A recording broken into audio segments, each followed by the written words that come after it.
Hello everyone and welcome back to my channel. If you are new, hello. Please feel free to subscribe, like, comment, and share.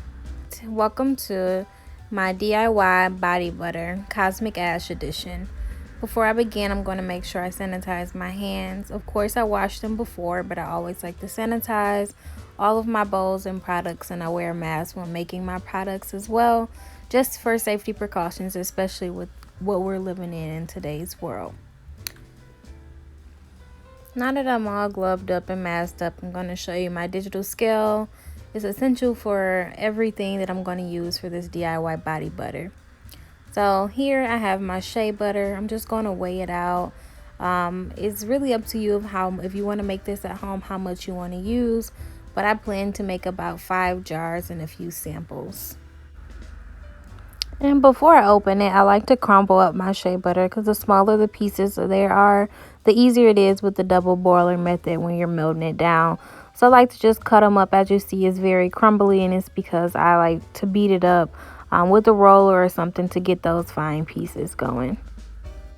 Shea butter has so many incredible benefits to use on your skin, especially if you have dry skin or you just want to hydrate your skin. So after I melt down the butters, I went ahead and just stir and incorporate my oil. So I have everything already measured out. You can use pretty much any carrier oils to your need or to your liking for your body butters. Right now, I'm just using the specific oils that I like to use for my eczema body butter. And I'm just incorporating it while my oils are really hot. I don't like to put the oils over the stove in the double boiler, just for the safety precaution of the nutrients in the oils burning out. However, I did use a double boiler method to melt down the shea butter, and that is what I am now incorporating the oils into.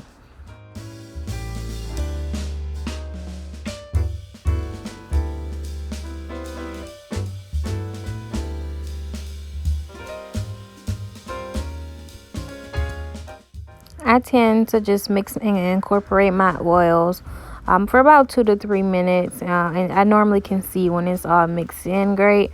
I normally will use a stick blender as well, so if you have one, that will work. After incorporating the oils, I like to take the cling wrap and put over my bowl of oils so that I can stick it in the freezer. I'll make sure to bring you back when it's time for me to whip.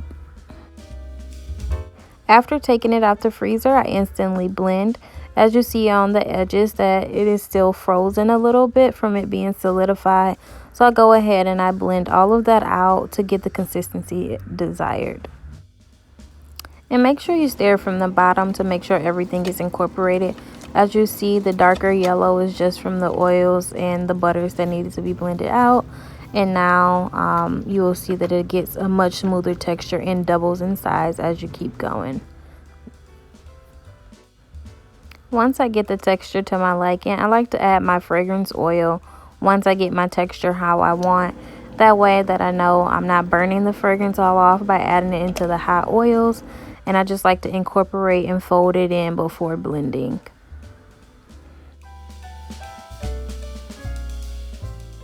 And as always, it's important to make sure that your fragrance oil is incorporated and mixed well so that when you do put it in jars, it is evenly dispersed. Now that the butter is whipped to my liking, I like to do a piping bag. I ran out of piping bags, so I used a Ziploc bag. You can use anything that works best for you. I tried to use a piping tip.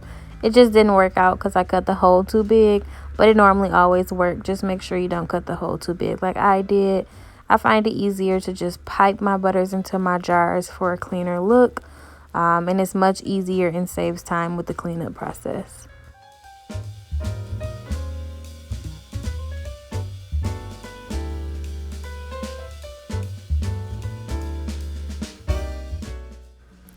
I also live by a policy of nothing left behind. So as you see here, I'm doing my best to get every last bit up into my piping bag.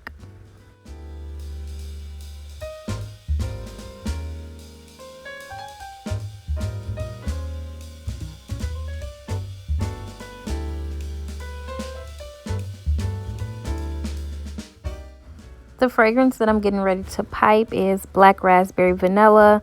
As you see here, my mini fails, I realized that the hole was too big, so I just pulled it out. And I just like to pipe really quickly so that it doesn't solidify while I'm piping. And it looks beautiful and it's kind of almost perfect. I was really happy with the smooth tops here.